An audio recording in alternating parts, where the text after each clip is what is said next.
délai de 30 jours à compter du dépôt des pièces complémentaires. Donc, si vous ne pouvez pas être dans le cas, il faut tout fournir dès le début. Sinon, le délai est rompu par le droit. On continue. Il peut y arriver que l'activité que vous voulez mener concerne le ministère de la place. Et on peut demander et on peut servir ce ministère-là pour information ou bien pour documents complémentaires. Le ministère a un délai de 15 jours pour son avis. Et avec ça, le délai est encore rompu. On continue. On peut demander à auditionner le demandeur pour des informations, pour des clarifications.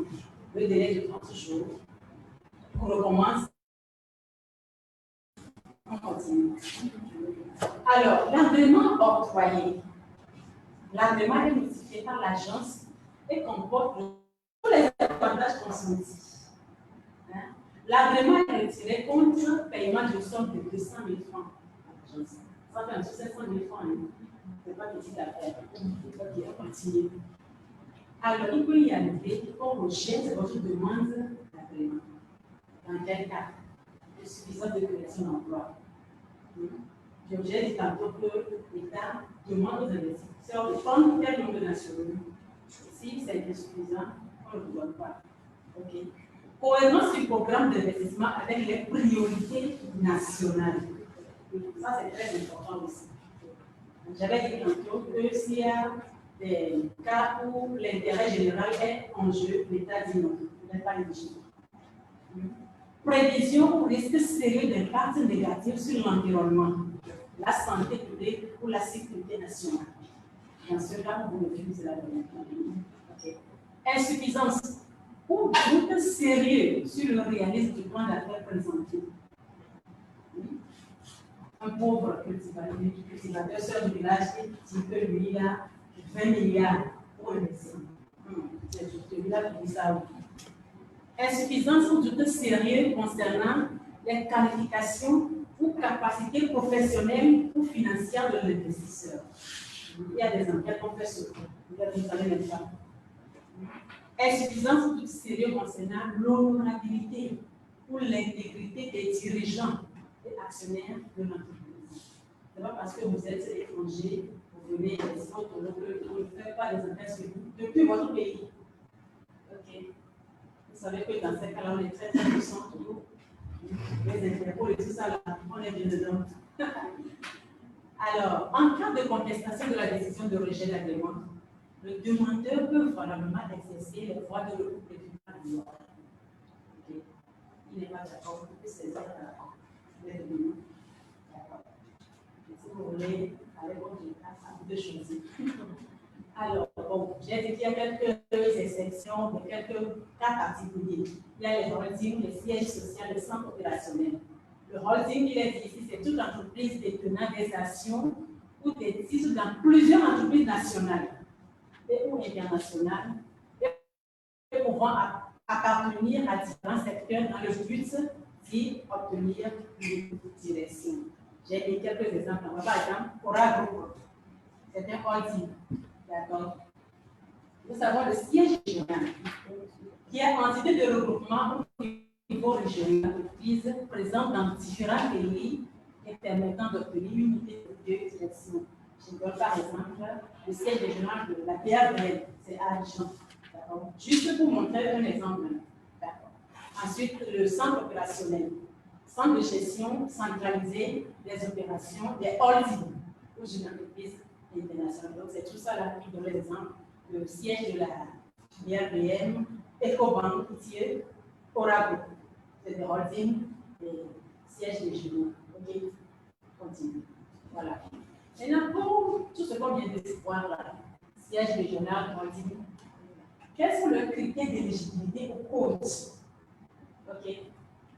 Exercer au Togo au bénéfice d'autres sociétés dont le siège est situé hors du Togo. OK.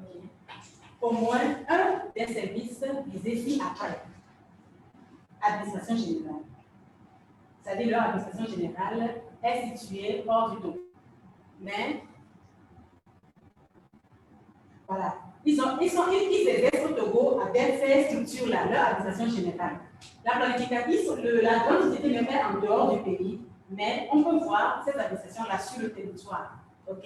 Planification et coordination. Service de gestion financière. Achat de matières premières et composants. Centralisation des opérations. Ils font toute cette investigation sur le territoire, alors que la société mère peut être ailleurs. On continue.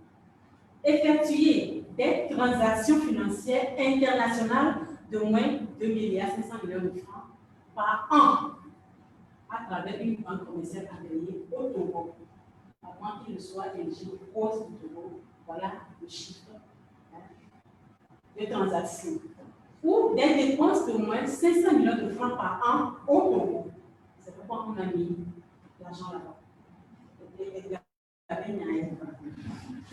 OK. Avantage. Ces structures bénéficient d'un crédit d'impôt proportionnel non remboursable au Togo. Hein? Alors, qu'est-ce que je dis? Ces structures bénéficient d'un crédit d'impôt proportionnel non remboursable au nombre d'emplois créés dans le cadre du programme d'investissement pour lequel la demande est octroyée. Eux, ils n'ont pas le choix. Ces structures qu'on a citées n'ont pas le choix. Eux, c'est le crédit d'impôt proportionnel non remboursable au nombre d'emplois créés. Maintenant, il peut arriver que l'agence veuille leur accorder le crédit d'impôt lié à l'investissement. Ça, c'est un accord lié à l'activité qu'ils mènent et comment ça avance, comment ils amènent le développement sur le territoire. Là, on peut leur faire un cadeau. Mais eux, ils n'ont pas le choix. C'est par rapport au montant créé qu'on leur donne l'avantage. D'accord? On continue. Non, on continue. Voilà. Maintenant, pour ce qui concerne la zone franche industrielle, ça aussi, c'est un cas qui est un peu particulier. Eux, ils ont d'abord l'agrément. Pour les investisseurs qu'on avait vu avant, c'était un seul agrément. Mais ici, il y en a provisoire et définitif. Alors, pour avoir accès à l'agrément provisoire, il faut un formulaire d'agrément du membre rempli, 7 photocopies de ce formulaire d'agrément et une quittance de 300 000 francs. Donc, 7 photocopies parce que le comité d'agrément est composé de 7 juges. OK. Continuons. Pour la définitive, il leur faut formuler une demande, finaliser la procédure de constitution de société, réaliser au moins une exportation du mandat à l'administration des douaniers. L'étude d'impact environnemental est aussi demandée et produire si nécessaire autre autorisation administrative. Ça, c'est pour le cas des zones franches. Alors, au niveau de la zone franche, il y a la notion de réactivation. Vous avez eu l'agrément, vous avez cessé un ils veulent réactiver l'agrément. Elle concerne une entreprise provisoirement fermée, voilà, une autre et dont l'agrément a été retiré. D'accord? Et là, la réactivation au niveau de la zone franche, je ne veux pas, tu dis agrément, prends soin de ton date de signature de l'agrément initial pour ne pas occasionner de la pagaille. Je viens, je fais un bon jour. Là, on compte la dernière date pour l'ancienne date pour. Et l'extension d'agrément en matière de zone franche est différente de l'extension au niveau des autres investisseurs. Si l'extension concerne toute entreprise agréée au statut de zone franche peut formuler une demande d'extension d'agrément si le ou les nouvelles activités qu'elle souhaite entreprendre sont complémentaires et sont initialement inscrites dans son agrément. La date d'agrément initiale est maintenue en l'état. C'est-à-dire, pour les premières investissements, c'est dit qu'il y a expandé acquérir de l'équipement pour accroître votre production à 25%. Mais ici, au niveau de la zone franche, par exemple, vous êtes une entreprise de mèche alimentaire ou bien de ciment. Vous importez l'emballage. Mais dans votre extension d'agrément, vous voulez commencer à produire vous-même l'emballage. C'est-à-dire que c'est la même activité, mais il y a une autre branche qui s'ouvre. C'est ça qu'on appelle l'extension d'agrément au niveau de la zone franche. Il n'y a pas question d'accroître votre besoin de 25% ici. D'accord. Et modification de dénomination sociale. Il s'agit tout simplement d'un changement d'orientation sociale sur un agrément avec conservation de la loi d'agrément initiale. Alors, en conclusion, je dirais que au jour d'aujourd'hui, l'agence de promotion des investissements n'est pas encore opérationnelle. Bien sûr, merci. Il y a un ministère qui vient d'être créé, le ministère de la promotion des investissements. Donc, ce n'est plus le commerce, c'est le commerce en ouvert. C'est pourquoi moi, je vais tout un projet. Mais il y a un nouveau ministère qui est créé, qui s'occupe des investissements. Et ce ministère va se charger de rendre opérationnelle l'agence pour la promotion des investissements franchis. Okay. Donc, c'est le lieu d'inviter tous les investisseurs potentiels que nous sommes, nous connaissons d'autres, à venir investir au Congo. Avec 50 millions de francs CFA aujourd'hui, en investisseur au Congo. Et avec tous les avantages qu'on a listés. Hein. Et puis, notre position géographique, par exemple. Nous avons le port en profonde, nous sommes le pays stable. Il paraît qu'il y a des choses au Congo que dans les autres pays de la sous-région. Donc, avec tous ces avantages, on invite les investisseurs à venir investir au Congo. Et nous-mêmes, nos collègues, je nous convie à investir dans notre pays pour que nous puissions développer ça. Je vous remercie.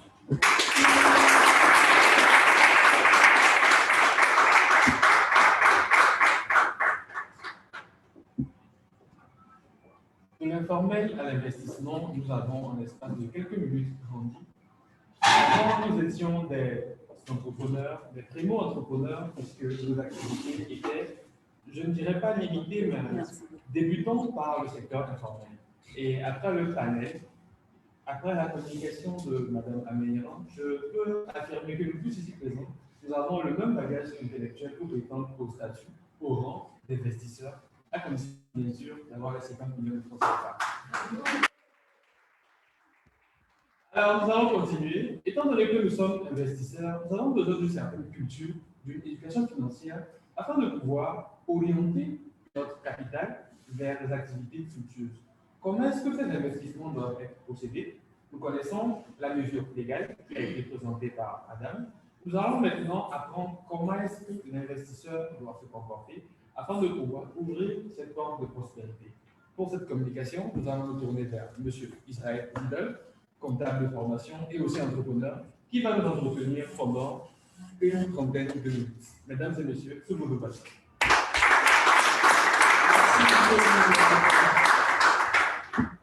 Moi, je vais aller à la traditionnelle, je n'ai pas besoin d'une présentation. Donc, vous allez devoir me suivre complètement. Parce que quand on parle de l'éducation, je pense que nous avons tous reçu de l'éducation à la maison. Et le petit de nos mamans n'a jamais eu besoin d'une présentation pour l'éduquer. Du coup, ce que nous allons faire ce soir, tout ce que nous allons dire, d'autres vont l'exploiter pour s'en sortir, d'autres vont l'écouter simplement, d'autres. Chacun fera ce qu'il veut de ce qu'il a écouté ce soir. Moi, mon souhait est que vous puissiez tirer le meilleur de ce qui va être dit ce soir. Et je ne serai pas le seul à parler. Nous tous, nous allons intervenir. Sur ce, je me présente. Je réponds au nom de Israël Zidane, comptable de formation et comptable agricole et public. Je suis le directeur du cabinet Zipo. Nous allons aborder l'éducation financière. Nous allons débattre sur 4 thèmes: les revenus, les dépenses, le risque et le résultat. Si nous abordons ces 4 points et quelqu'un ne se trouve pas dedans, ça veut dire qu'il est travaillé à faire sur lui-même. Sans plus tarder, nous allons commencer par les revenus. Nous avons plusieurs types de revenus. Si je prends un employé, son principal revenu, c'est le salaire. Un entrepreneur, ses revenus, c'est le chiffre d'affaires qu'il perçoit à travers les services, le commerce qu'il fait et autres. Donc, il est conseillé d'avoir plusieurs types de revenus. Malgré que vous soyez un employé ou un entrepreneur, le mieux c'est d'avoir plusieurs types de revenus. Pour pouvoir faire quoi? Pour faire face aux dépenses. Parce que quand nous prenons les dépenses, il y a plusieurs types de dépenses qu'on peut énumérer ici aujourd'hui. Si je dis à chacun de me donner une catégorie de dépenses, chacun en donnera. Et nous voyons que les dépenses sont évolutives. Les dépenses sont évolutives. Mais ce que nous constatons est que nos revenus sont pour la plupart des temps stables. Nos revenus sont pour la plupart des temps stables. Or, les dépenses évoluent au jour le jour. Chaque jour que nous nous levons, nous devons faire face à une certaine dépense. Mais, chaque jour où nous nous levons, nous ne créons pas une autre source de revenus. Ce qui fait que nous gérons les dépenses évolutives avec des revenus très limités. Je prends l'exemple d'un entrepreneur. Nous savons qu'un entrepreneur, ce n'est pas tout le monde que nous sourions. Mais est-ce que si tu ne souris pas, ça veut dire que tes dépenses ne t'attendent pas? Le loyer, tu vas le payer ou pas? Tes employés, ton déplacement. Ce qui fait que ce n'est pas tous les temps que nous avons des revenus proportionnels aux dépenses que nous avons. Nous prenons un employé, il a son salaire à la fin du mois. Les premiers jours qui suivent le paiement de son salaire, vous allez voir qu'il y a au moins une certaine ambiance. Mais lorsqu'il aura fini de régler ses dépenses, et ce que l'employeur fait clairement, c'est qu'il s'oublie lui-même lorsqu'il perçoit son salaire. Lorsque c'est toi qui as travaillé et on t'a payé un salaire, tu as pris ça, tu rentres à la maison, tu vas voir le locataire. Ah, monsieur le locataire, voici le loyer du mois. Tu as concordé quelques dettes. Ah, le cher créancier, voici votre argent. Et tu reviens, finalement, tu n'as que ce qui te reste. Or, c'est toi qui es parti travailler. Est-ce que c'est le propriétaire qui est parti travailler? Est-ce que c'est le locataire qui est parti travailler? Maintenant, comment on peut exploiter les revenus que nous avons pour faire face aux dépenses qui sont pourtant évolutives? C'est là où intervient la notion de risque. Mes chers amis, si nous nous levons le matin, nous sortons de la maison, nous prenons risque. Si tu sors de la maison, ton espoir est de revenir sain et sauvé, il se peut que tu aies un accident en chemin. Il se peut qu'arriver au boulot, tu aies des imprévus qui te déstabilisent. Ça veut dire que tous les jours, nous prenons des risques que nous prenons ou pas. Tu vois que quelqu'un veut manger de l'omelette. Il a apprêté tout, de l'oignon, de la tomate, et puis il est parti acheter de l'œuf chez le commerçant. Il est arrivé, il a acheté 3 œufs, il est rentré à la maison. Malgré qu'il a déjà fait tout, c'est l'œuf qui a rapporté maintenant. Et il a cassé les œufs. Les œufs ne sont pas bons. Est-ce que cette personne ne mangera plus jamais de l'omelette? Parce que tu es sorti acheter des œufs et puis les œufs sont mauvais, tu n'autorises plus jamais à manger des omelettes. Il va manger. Si vous avez compris cela, ça veut dire que vous avez compris la notion de risque. Ce n'est pas parce que vous avez fait quelque chose et que ça n'a pas marché que vous allez cesser de le faire. Nous disons aujourd'hui que la porte de sortie aujourd'hui, c'est l'investissement pour atteindre la liberté financière.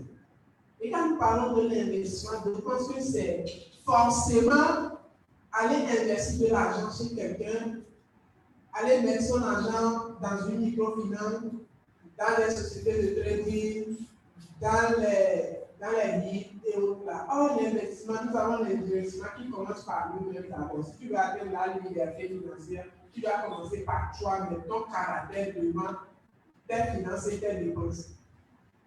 Donc, si je me dis que j'achète des œufs qui sont mauvais, que je ne peux plus manger des omelettes, là, ça veut dire que je suis malade. Vrai ou faux? Je suis allé acheter 7 des œufs. Ça veut dire que j'ai perdu de l'argent. C'est comme ça que nous perdons également de l'argent si nous le voulons ou pas. Tu peux sortir avec ta voiture tout de suite. En circulation, quelqu'un te renverse. Et on voit l'état de la personne, c'est quelqu'un qui est incapable de prendre en charge les dégâts qu'il vient de causer. Ah, pour ne pas te mobiliser là-bas, tu es obligé de supporter ces charges-là pour partir. Ça veut dire que tu viens encore de dépenser à l'improviste. Tu n'as pas prévu depuis la maison que tu vas faire face à cela. Mais devant le cas accompli, tu dois le faire. C'est cela l'investissement également. Vous pouvez investir. Aujourd'hui, je vais me permettre de parler d'une société que vous pouvez connaître tout le monde. Cassespy, ISA, qui offre des taux sur le marché aujourd'hui. Ce n'est pas pour faire de la publicité. Je veux parler du risque qu'il y a peut-être. Supposons que tu te décides d'investir chez Cassespy. Il y a une offre étudiant qui était clos à 500% sur 4 mois. Le premier mois, vous avez 200% de ce que vous avez investi. Et les 3 mois restants, vous avez 100% sur dessus. La société vous a promis cela. Et vous avez investi. Si le premier mois vient vous prenez et que le reste des mois vous ne prenez plus, soit disant que la société a tel problème de non, ça veut dire c'est un risque que vous avez pris. C'est pourquoi avant d'investir, vous devez vous mettre au courant des risques que vous entourez et vous préparer en conséquence. On ne se lève pas pour ainsi. On vous propose un business. Vous devez, avec la petite connaissance que vous avez, aujourd'hui nous avons les moteurs de revenus. Vous utilisez beaucoup sur la plupart des business. Ce n'est pas d'écrire, c'est de la petite recherche sur le business qu'on vous propose.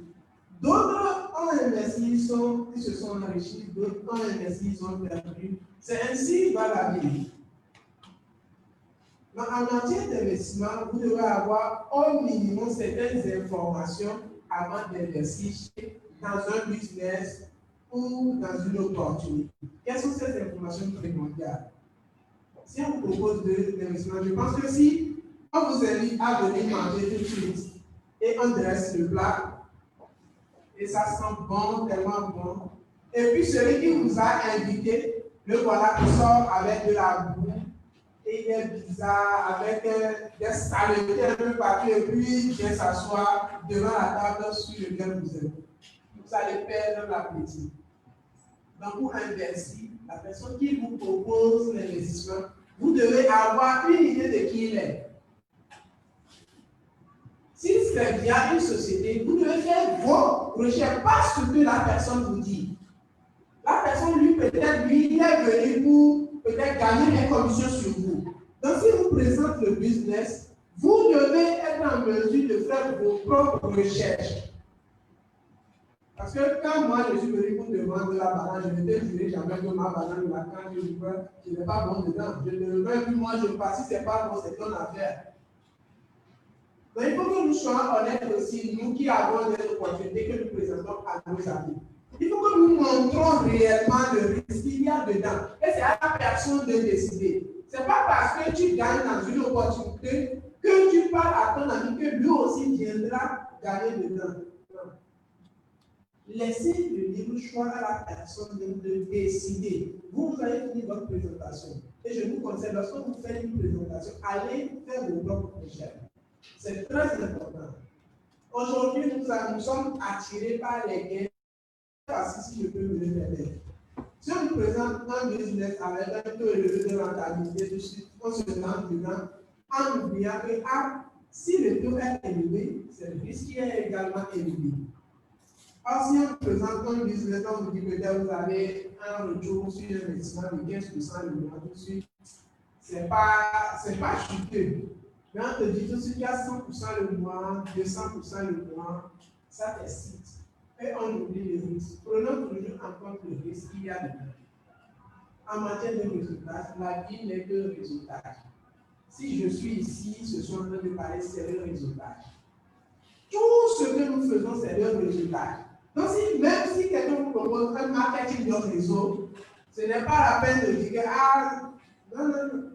Écoutez ce que la personne dit, prenez ce qu'il y a dedans.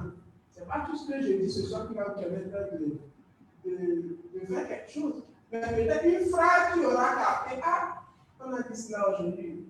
Tu le mets en pratique, ça peut te servir. Aujourd'hui, c'est le marketing de réseau qui est le plus défendu dans le monde entier. Tout n'est que relationnel. Tout n'est que relationnel. Et sans la relation, vous ne pouvez jamais vous en sortir. On dit de bouche à oreille. Si tu as servi quelqu'un, tu as offert tes services à quelqu'un, il est satisfait. Si cette personne ne parle pas, il a son ami. Ah, il dit mon frère, si tu veux un centre d'incubateur où tu veux exposer ta police, c'est CG. C'est ce qu'il dira parce qu'il est été séduit par CG. Et ça, c'est le commencement même du marketing de réseau. Le sens que nous avons du marketing de réseau, c'est ce qui fait que nous faisons le marketing de réseau. En ce sens-là, nous ne pouvons jamais atteindre la ligne de définition. Le marketing de réseau est très important dans la quête de la liberté financière. Et le réseau, nous oublions nos familles aussi. Quand moi j'ai un bon business, je commence par ma femme. Si j'ai un bon business, je commence par ma femme. Si je quitte ma femme, ma maman, elle-même, je vais chez elle. Ensuite, mon petit frère. On oublie la maison, on veut courir, aller ailleurs. Ce qui me permet de juger souvent de certaines informations qu'on nous propose, c'est que quand je me prends et je me mets dedans, et que je mobilise ma famille, je fais le compte de ce que nous aurons investi par rapport à peut-être ce que nous aurons, et que je vois que ça vaut le coup d'essayer, on essaie. Puisque ce que je veux vous dire ce soir, il faut essayer de multiplier vos revenus. Ne dépendez jamais d'une seule source de revenus. Que vous soyez employé ou pas, vous pouvez en avoir d'autres sources de revenus. Et maintenant, lorsque vous avez vos revenus, il faut faire une planification de vos dépenses. Ne prenez pas votre argent pour payer vos dettes et vos revenus les mêmes vite. Il faut penser maintenant à investir. Tout en prenant le risque, il y a un investissement. Aucun investissement n'est sans risque. Ça, moi, je vous le dis clairement. Aucun investissement n'est sans risque. Il y a toujours un risque. Mais si tu ne le perçois pas, ça va se faire voir dans les prochains jours. Si tu intègres peut-être ce business, c'est à vous de prendre conscience que si vous investissez, il y a toujours un risque. Vous pouvez investir sur des sorties très gagnantes que vous pouvez également faire. C'est pourquoi d'autres se permettent de vous dire d'investir ce que vous perdez de perdre. Et moi, je pense que ce qui vous a averti, la décision revient à vous. Et comme je l'ai dit, ce n'est pas parce que vous allez acheter une nouvelle que vous allez refuser de ne plus consommer des omelettes. Si vous investissez, ça ne marche pas, vous aurez appris quelque chose. Pour mon expérience personnelle, il y a ce que nous appelons actuellement PEGI, High Yield Investment Opportunity. C'est des sites qui offrent des pourcentages journaliers ou mensuels. Moi, j'ai eu une expérience exceptionnelle avec ce site-là. Je ne vous dis pas d'y aller. Mais si quelqu'un juge bon, que cela peut le servir, il peut y aller. Assez risqué de rire. Mais ils m'ont permis de récolter assez d'argent rapidement et de perdre encore assez d'argent rapidement. Lorsque j'ai commencé par investir dans les livres, moi, j'économisais mes gains journaliers et peut-être à la fin du mois, je récolte pour faire ci, pour faire ça. C'est comme ça que j'ai évolué.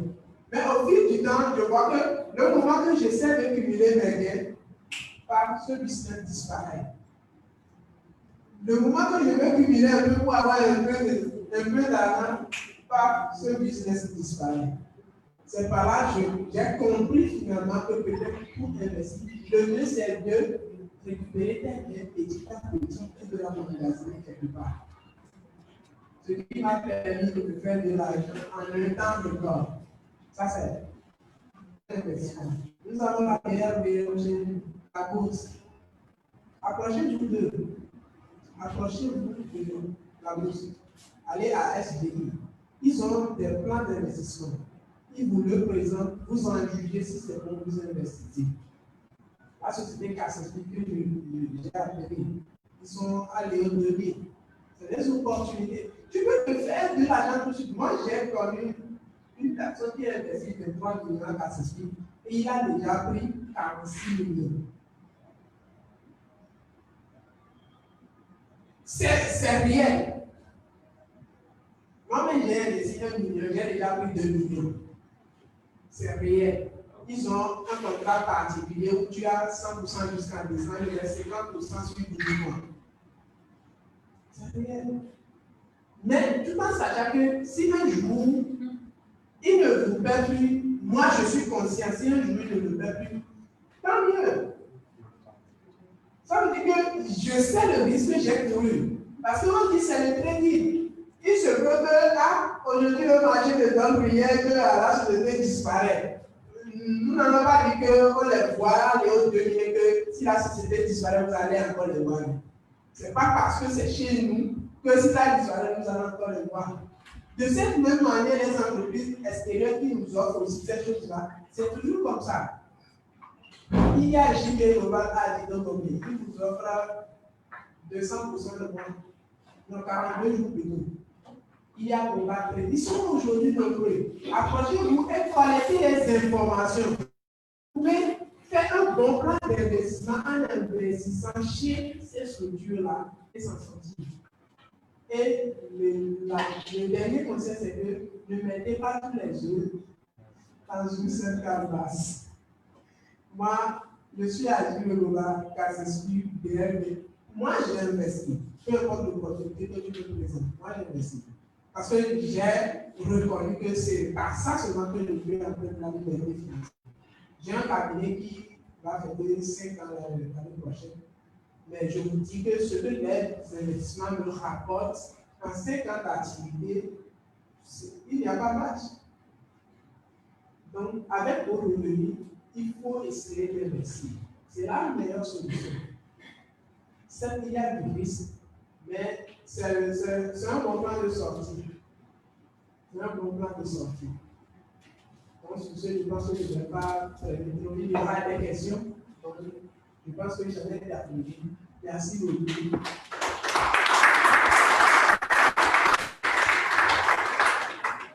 Merci beaucoup à M. Israël Zibel. Dans l'entame de ce panel, je vous disais qu'il y a beaucoup de surprises et nous avons été servis.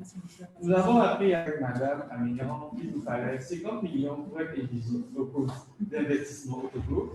Et après le passage de M. Israël Zibel, nous avons ensemble appris comment est-ce qu'il faut trouver ces 50 millions. Est-ce que ce n'est pas merveilleux ça? Ça vaut quand même la réflexion.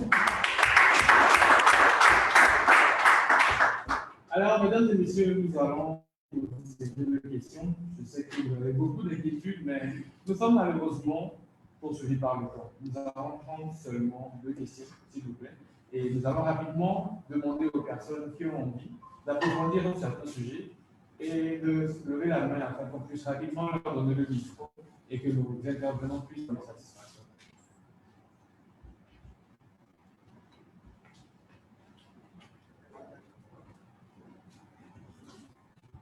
Bonsoir tout le monde. Merci à tous les intervenants. Je voulais poser ma question par rapport au coût des investissements. À ce coût. Et ma deuxième question, c'est pourquoi les avantages ne sont pas cumulatifs aux investisseurs? Merci.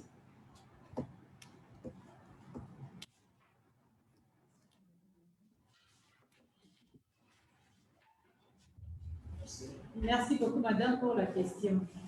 Le coût des investissements, beaucoup de structures prennent en charge de l'imprimé et de mettre ça en vente. Et dit Togo le fait très souvent. Nous-mêmes, dans notre programme de vulgarisation, c'est ce que nous avions fait, on en a même.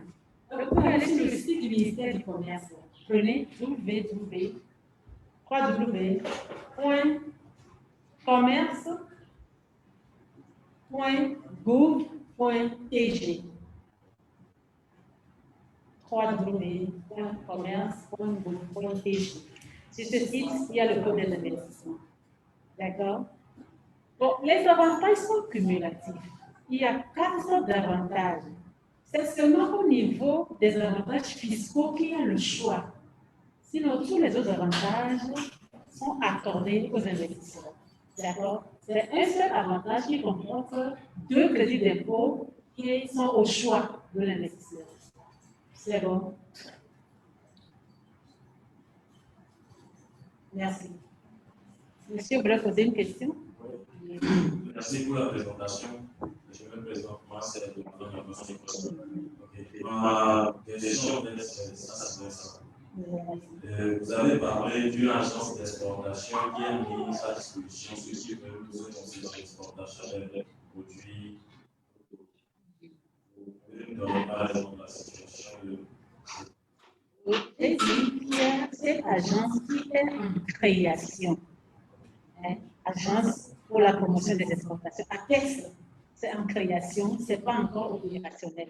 Mais suivez les nouvelles, vous serez au courant de ce qui va se faire. D'accord? Merci beaucoup.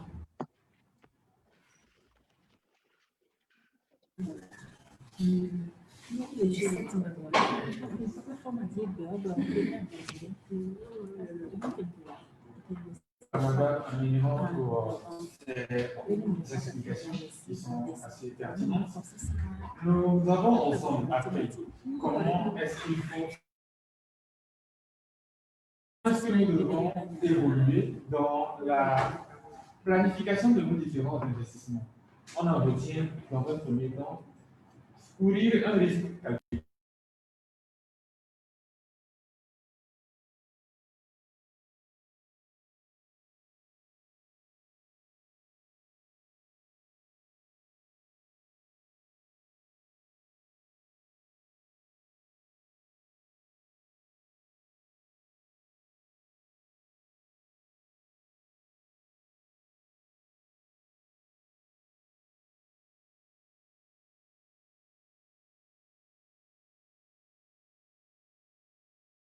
On ne peut pas grand-chose.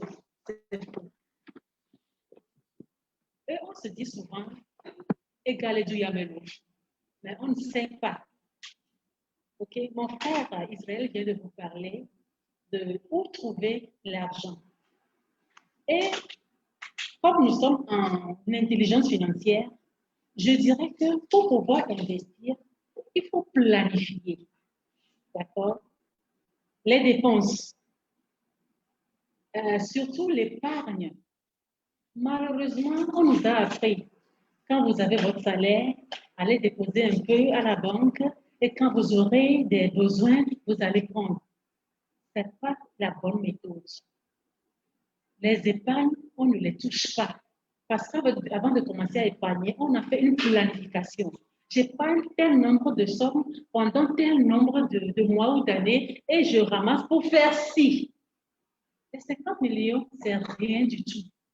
Toi et moi, on peut investir 50 millions dans tel nombre de mois, tel nombre d'années. Si on fait une planification aujourd'hui, de grâce, il y a les fêtes qui arrivent. C'est là aussi que nous dépensons énormément. Commençons par planifier notre avenir et nous ferons des exploits. Je vous remercie. Merci beaucoup à madame. Nous allons passer au mot de fin de M. Israël Zidel. Merci beaucoup à tous les participants ici présents. Je n'ai plus grand-chose à dire, c'est de nous encourager, nous en tant que jeunes. Il faut que nous osons pour atteindre pleinement la liberté financière. Je vous assure, c'est une mode de vie. Je ne saurais comment vous le dire. Mais je vous encourage à investir. Si vous avez des revenus, essayez d'investir. Allez à la quête des informations auprès de cette structure que nous venons de citer et essayez de vous lancer. N'attendez pas toujours que quelqu'un y aille et puis la personne va gagner pour vous montrer ce qu'il gagne réellement avant d'y aller aussi. Peut-être le moment où lui a fini de gagner, c'est la fin de l'opportunité. Toi, tu mets ta tête dedans, le coup tranquillement. Essayez d'être ceux qui perçoivent l'opportunité avant même que cela ne soit réel. C'est par là que vous devez vous en sortir. Merci. Merci beaucoup à nos deux panélistes que nous allons accompagner sous vos ovations nourries.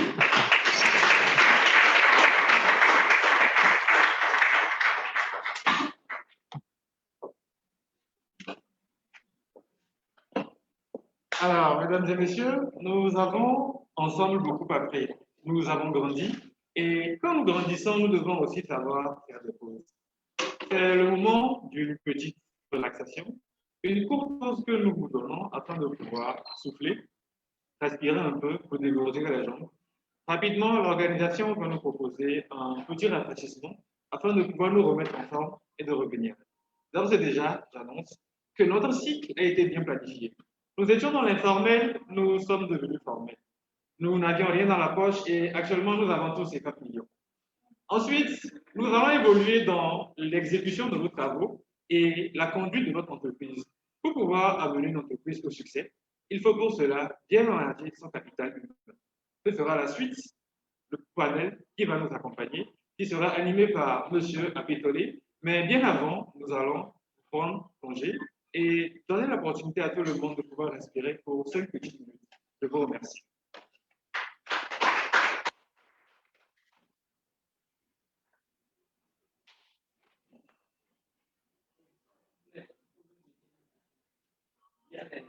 Alors, s'il vous plaît, nous avons déjà prévu les rafraîchissements dehors, donc nous allons sortir un à un. Et vu les contraintes de distanciation sociale que nous avons, nous allons inviter les gens du premier rang à prendre le devant, qui seront ensuite suivis.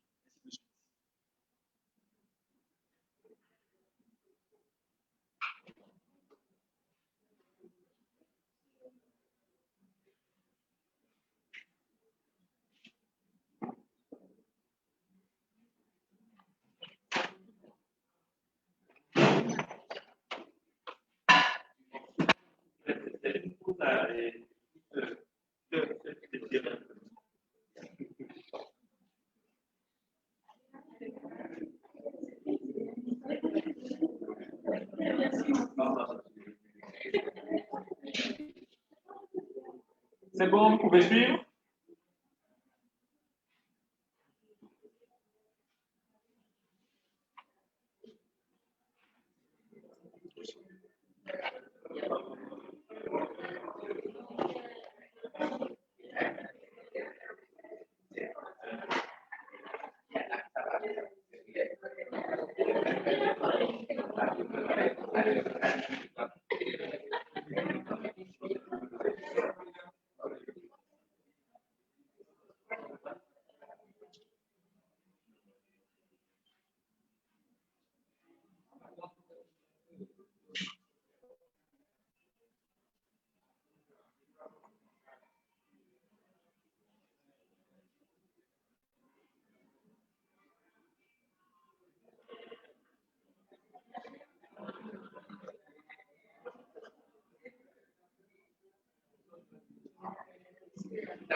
Deuxième fois, troisième fois là aussi. C'est comme